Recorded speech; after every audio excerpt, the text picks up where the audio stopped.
Hey, this is Blondeguygamer and welcome to another Black Sheep Game Review. Or rather, a new version of the show I'm now introducing as Little Black Sheep Game Reviews, where I talk about these types of games in a less timely manner.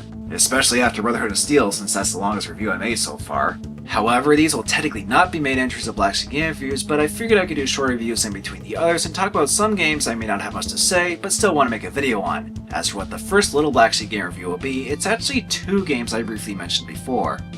If you've seen my previous videos, you already know I'm a fan of the Evil Dead and Army of Darkness movies and cover the console games of Hail the King, A Fistful of Boomstick, and Regeneration. They're a mixed bag to say the least, but were interesting additions to the Evil Dead universe. In the Regeneration video, I mentioned that a couple Evil Dead iOS games were made in 2011, but didn't have the means to play them.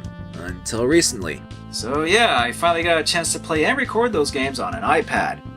Which actually isn't mine, as I just borrowed it from a family member. And despite having an HDMI capture device and cable for the iPad, I couldn't record in the capture card program due to the signal being blocked with high bandwidth digital content protection, or HDCP for short, which is the same reason HDMI capture is blocked on PlayStation 3s. So I had to resort to screen capturing the preview screen. Because of that, I apologize in advance for the footage of both games, as they are a little bit low res and choppy. I didn't think it'd be that much of a hassle to record iPad games, but it's better than nothing. Regardless of my technical mishaps, the first iOS game is Army of Darkness Defense, made by Backflip Studios and released on May 11, 2011. As the name suggests, it's an adaptation of Army of Darkness done in a defense-style game, and it actually works pretty well. You play as Ash to stop waves of Deadite forces from retrieving the Necronomicon. He attacks primarily on his own with his boomstick, but the more overwhelming the dice become, the more help Ash will need. As you play, you accumulate iron bars from the blacksmith, which in turn are used to recruit reinforcements to assist Ash with the swarms of enemies. These range from simple villagers to various soldiers to powerful characters in the movie that can only have one of each on the map at a time. In addition to allies, Ash can also have two rechargeable special attacks, such as powerful boomstick blasts, using the wrong book to suck in baddies, and even the iconic Death Coaster. Though you have to unlock abilities and allies as you progress, but you do get them at a pretty good pace. As you defeat wave after wave of Deadites, you're rewarded with gold that you can use to upgrade Ash and his abilities, the troops, and the castle defenses. Once you've done that, you select up to 5 allies and 2 skills used in battle and see what kind of Deadites you'll face in the next round, similar to Plants vs. Zombies. It pretty much follows a tried and true defense game format throughout and is just as engaging and addicting thanks to the easy user interface and mechanics. I wouldn't say complex strategy is needed, but strategy is still there and can be implemented with the right arrangement of troops and abilities. The controls work well as it's designed with the touchscreen interface in mind. You move left and right by simply pressing the corresponding area and tap icons for troops and abilities. The presentation, for a mobile game at least, is quite good, with slightly cartoonish but detailed character designs and animations that give the game a nice charm to it. Most of the audio is used directly from the movie, which isn't a bad thing. You have the movie's soundtrack for the music and plenty of memorable quotes as well. Though even if you're as much of a fan of the movie as I am, you may get a little tired of hearing the same music and quotes after a while, especially when you select the same troop over and over. If you do get sick of that, you can always just turn off the music or sound. Army of Darkness Defense is a game that quite surprised me. I wasn't really expecting much out of a mobile Evil Dead game, but this turned out pretty good. While I liked this game more than Hail to the King and Fistful of Boomstick, I still say Regeneration is the best full-fledged Evil Dead game. Army of Darkness Defense is still a good defense-style game, but there were a couple things that held it back a little. Moving left to right can get a little fickle if your finger gravitates towards the middle, and oftentimes coins and iron bars dropped by defeated foes are in the middle of hordes of enemies and you can't get to them without taking a lot of damage. Not to mention that in the last few waves, the game quickly raises the difficulty considerably, but I guess that was to be expected.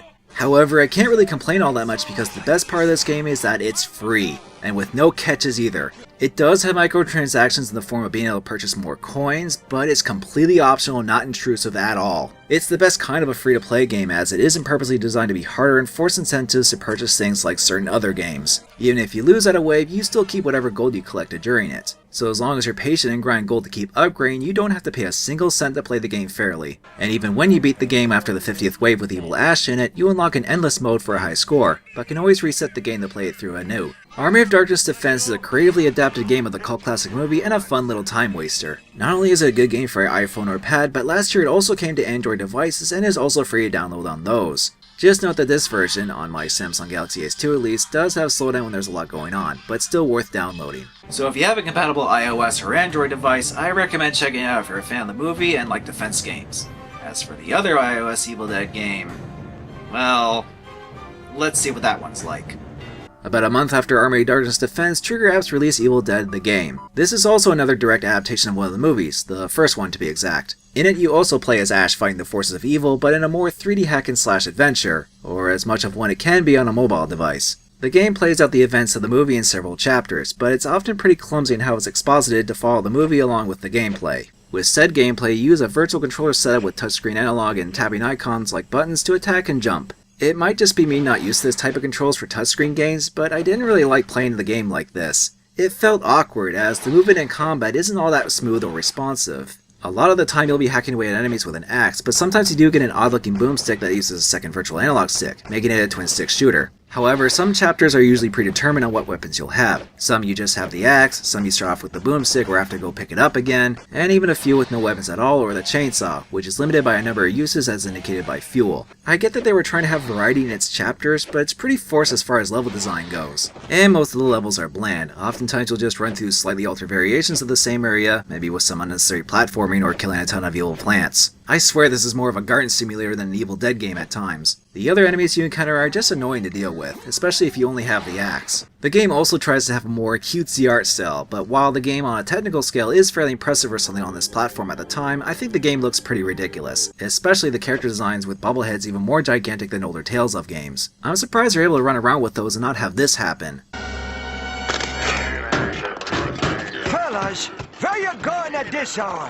Questionable art choices aside, the game does try and throw in some gimmicks like gore being splattered on the screen, and one of its prominent features is being able to wipe it off the screen, or rather just swipe at the JPEG so they fade away faster, which is pretty lazy if you ask me. What's also lazy is that after each chapter, you get a results screen showing your score and any bonus badges for completing goals in an attempt to add replay value. One of these is being helpful to your friends, but in chapters in which you don't encounter any of Ash's friends, you get that badge anyway. The audio doesn't fare much better as it's mostly stock ambient noise and short music cues. Also, I'm pretty sure the developers wanted to put in as many Ash quotes as they could, but forgot that in the first movie he actually doesn't say that many memorable things compared to the other two. The only Bruce Campbell quotes you really hear are "thanks" when picking up items and "yeah, truly amazing" when finishing levels. There is one thing the game does that may surprise Evil Dead fans. You do go through the events of the movie and Ash burns the Necronomicon, and you would think that's the end, but there's a second campaign that unlocks which takes place several months after. Only problem is that it's pretty lame. It's longer than the main campaign, but only because this one revolves around the made-up-on-the-spot Book of Resurrection that a cult used to revive Ash's friends. And most of the chapters are you going back and forth, rescuing and bringing back each friend one by one to the cabin, which they get possessed and you have to kill him again by the end anyway.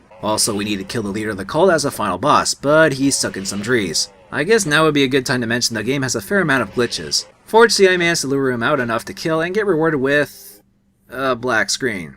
I was expecting another cutscene like at the end of the first campaign, but even after beating the last chapter again, I still didn't seem to get anything and don't know if you actually do. This and other bugs could be because I played the free light version of the game, because unlike Army of Darkness Defense, this game normally costs $1 or $2 for the HD version on iPads. However, since this isn't my iPad and I didn't want to make purchases on it, I just downloaded the light version that's supported with ads that show up after each completed chapter. Except most of the time it didn't load ads for me properly, just these test ads that I couldn't seem to close and get back to the game. Fortunately, I found that switching the iPad on and off got rid of them and I was able to resume where I left off. Not sure if it was just me with this issue, but keep that in mind if you do download the light version. Evil Dead the game isn't a terrible idea to adapt the first movie into a game like this, but it's pretty lackluster with derivative levels, clunky combat controls, and a half-baked second story after the movie. Although I will admit that as far as the few mobile games I have played, it at least tried, but I personally don't think these types of games are really suited for touchscreen mobile platforms. If anything, I actually didn't dislike this game as much as Hail of the King since it's at least short. But in the end, it didn't do much for me. I just stick with Army of Darkness Defense for Evil Dead mobile game fix.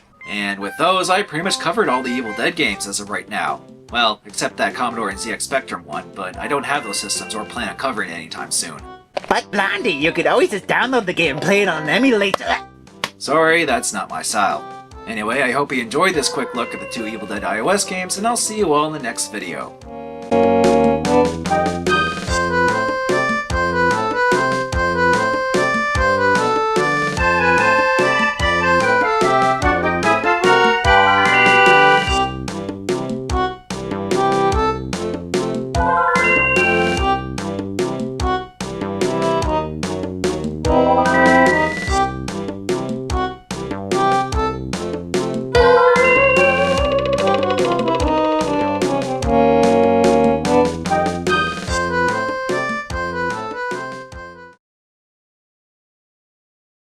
By the way, I know I didn't really imply it, but this is the first review I made of a appropriate enough game, or games in this case, for Halloween that's actually on time.